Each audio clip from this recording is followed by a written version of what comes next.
Assalamualaikum warahmatullahi wabarakatuh.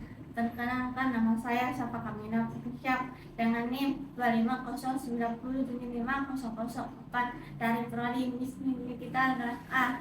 Saya akan menjelaskan hubungan kurva IS dan LM, analisis model IS dan LM, dasar kebijakan fiskal dan kebijakan moneter, yaitu model keseimbangan kebijakan ekonomi. Bagian utama.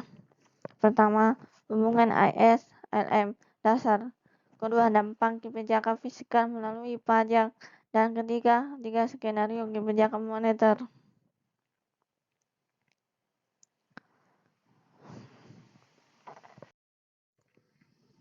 Nah, bagian 1, hubungan IS dan LM dasar. Memahami fondasi model IS-LM dan keseimbangan pasar barang serta pasar uang.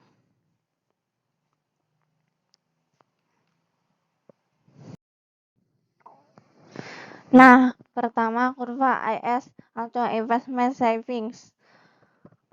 Kurva IS menunjukkan kombinasi tingkat suku bunga dan output yang menciptakan keseimbangan di pasar barang dan jasa. Persamaannya adalah Y sama dengan C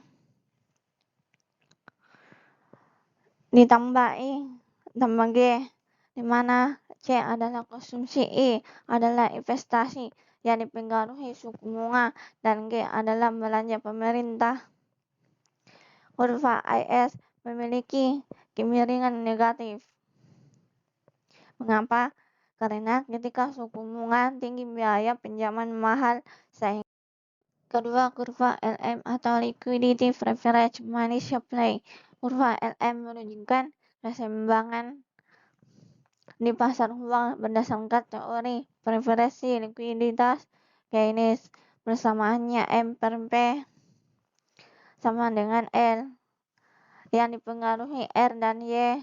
Artinya permintaan uang dipengaruhi oleh transaksi yang bergantung pada output dan spekulasi yang bergantung pada suku bunga. Kurva LM memiliki kemiringan positif. Mengapa? Karena ketika output tinggi, transaksi meningkat, permintaan uang naik, sehingga suku bunga ikut naik. Sebaliknya, ketika output rendah, transaksi rendah, permintaan uang turun, dan suku bunga juga turun.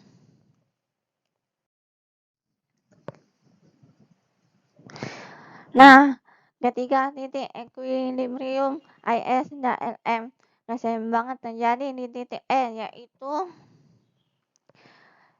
di titik ini kedua pasar seimbang secara simultan.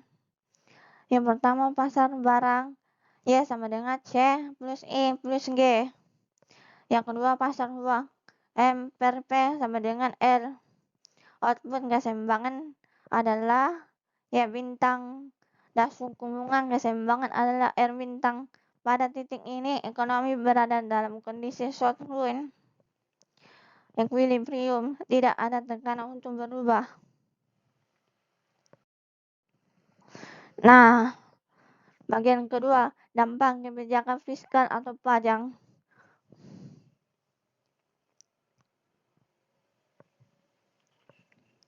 Bagian kedua, dampak kebijakan fiskal melalui pajak.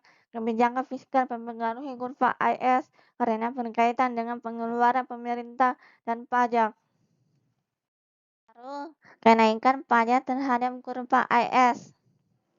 Mekanismenya yang pertama, pajak naik, maka disposable income atau yang minus T turun. Yang kedua, konsumsi turun sebesar FPC kali penurunan disposable income. Yang ketiga, agregat demand turun, sehingga kurva IS bergeser ke kiri dari IS 0 ke IS 1. Dampaknya, output keseimbangan turun dari Y1 ke Y2. Suku bunga juga turun dari R1 ke R2. Ada yang namanya task multiplier dengan rumus delta Y bar delta T sama dengan rumus MPC dibagi 1 minus MPC. Contoh, jika MPC 0,8, maka task multiplier adalah minus 4. Artinya kenaikan pajak $1 akan menurunkan output sebesar $4. Pengaruh pemotongan pajak terhadap kurva IS. Mekanismenya terbalik. Pajak turun, disposable income naik, konsumsi naik, agregat demand naik. Kurva IS bergeser ke kanan dari IS 0 ke IS1. Dampaknya output naik dari Y1 ke Y2, suku bunga naik dari R1 ke R2. Namun, perlu diperhatikan adanya crowding out effect. Ketika IS bergeser kanan, output naik, permintaan uang meningkat sehingga suku bunga naik.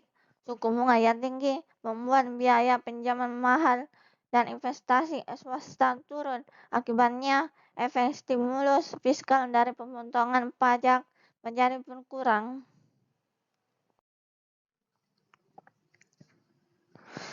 Nah, dampak kebijakan moneter analisis ketiga, skenario kebijakan moneter ekspansif, kontraktif, dan netral.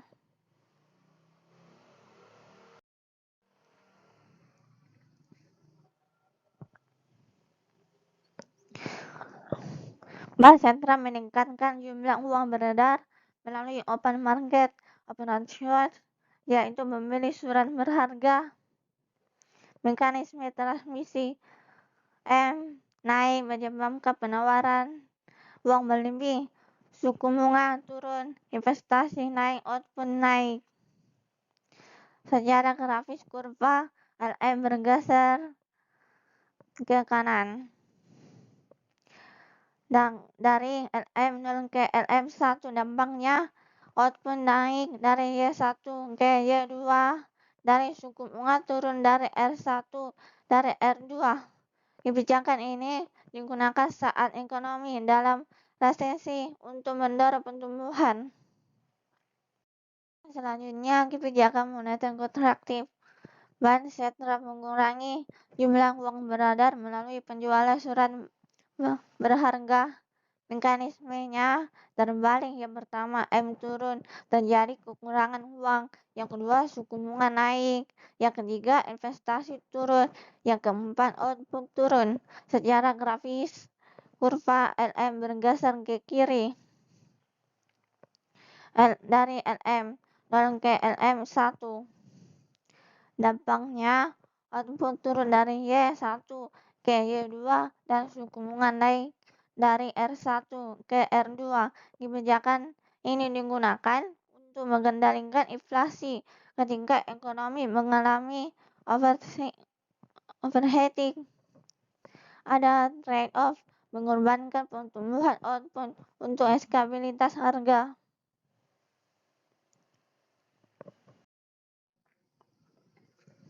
Nah, selanjutnya kebijakan moneter netral. Bank sentral mempertahankan jumlah uang beredar konstan atau menyesuaikan dengan pertumbuhan output potensial. Pada kondisi ini, suku bunga berada pada tingkat neutral interest rate, yaitu bunga yang tidak mendorong maupun menahan pertumbuhan. Ciri-ciri suku bunga netral: yang pertama, konsisten dengan full employment. Yang kedua, inflasi berada pada target. Yang ketiga, kebijakan tidak ekspansif maupun kontraktif. Contoh, estimasi di Amerika Serikat, suku bunga netral sekitar 2,5 sampai 3% menurut proyeksi FOMC.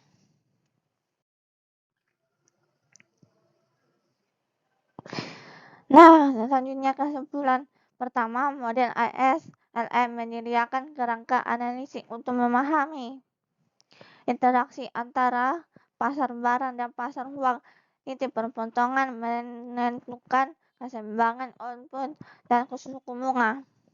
Yang kedua, kebijakan fiskal mempengaruhi kurva IS. Kenaikan dan pajak bergeser IS ke kiri, pemotongan pajak bergeser IS ke kanan dengan potensi crowding out. Yang ketiga, kebijakan moneter mempengaruhi kurva LM Ekspansi menggeser LM ke kanan kontraktif, menggeser LM ke kiri dan netral pemerintahan ke posisi LM.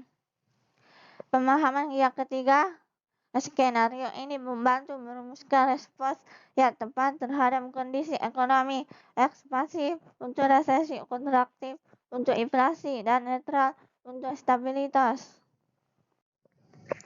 Demikian penjelasan saya tentang hubungan kurva IS dan LM. Referensi utama yang digunakan adalah buku Makroekonomik karya Gregory Mankiw dan Principles of Economics karya Ben Bernanke serta materi perkuliahan. Terima kasih atas perhatiannya. Wassalamualaikum warahmatullahi wabarakatuh.